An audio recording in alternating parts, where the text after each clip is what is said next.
آج کل ایک بڑی اسٹرینج چیز سننے میں آ رہی ہے، ایک افیکٹ ان ریلیشن شپ. یہ کیا چیز ہے؟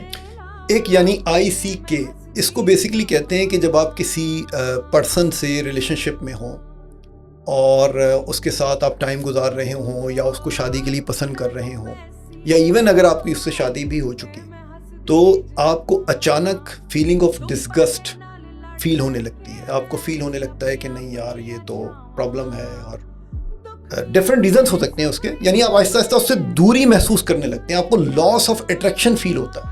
اچھا، یہ مینٹل فیلنگ نہیں ہے، یہ مینٹل احساس نہیں ہے کہ ذہن میں آپ کو نفرت ہو گئی، بغض ہو گیا، حقارت ہو گئی، حسد ہو گیا، جیلس ہو گئی.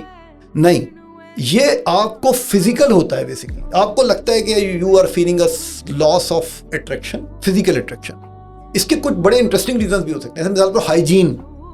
اب انسان جو ہے وہ اگر کسی کے ساتھ ٹائم گزار رہا ہے اور اس کو وہاں سے مستقل اس سے بدبو آ رہی ہے مثال کے، تو اس کو ایونچولی ہوگا یار یہ تو ہائیجینک کا خیال نہیں رکھ رہا ہے ایونچولی، رائٹ. تو یہ لیکن ریزن فزیکل ہے یہ، ٹھیک ہے. اسی طرح اگر آپ دیکھیں کہ کوئی شخص ہے، وہ آپ اس کے ساتھ ٹائم گزار رہے ہیں، وہ مستقل بیڈ ورڈز کہہ رہا ہے یا گندی گالیاں دے رہا ہے، ٹھیک ہے، یا گندی گالیاں دے رہی ہے، یا اس کو تو بات کرنے کی تمیز نہیں ہے، کس طرح بات کر رہے ہیں، یہ چیز بھی لے جا سکتی ہے ایک افیکٹ کی طرف. تو یہ عام طور پہ لوگ ریئلائز نہیں کرتے، بہت کامن چیز ہے. یعنی سڈن آپ کو اٹریکشن کا لاس ہونا شروع ہو جاتا ہے، آپ کشش کھونا شروع کر دیتے ہیں.